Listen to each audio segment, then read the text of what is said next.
this video, we will learn how to add and configure test groups on a dialog design. A test group has been created under weather conditions in my model.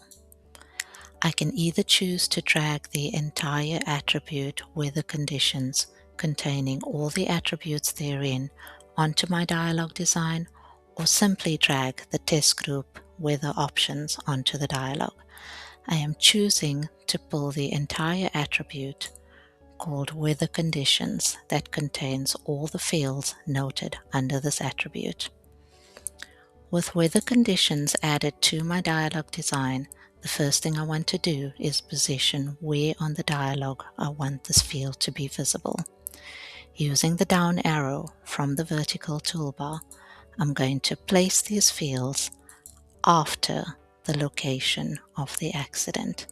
The next thing that I want to do, as I have been doing with all groups, is to set for the indentation to be flush against the margin.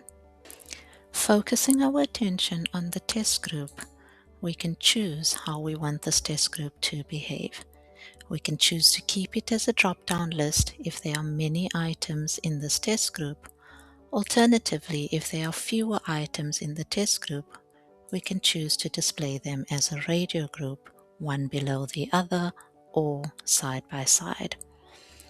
Once the selection has been made on how the test group should be displayed, the next thing we can do is expand on the test group itself and reorder the items within the test group in the order that we want them to appear.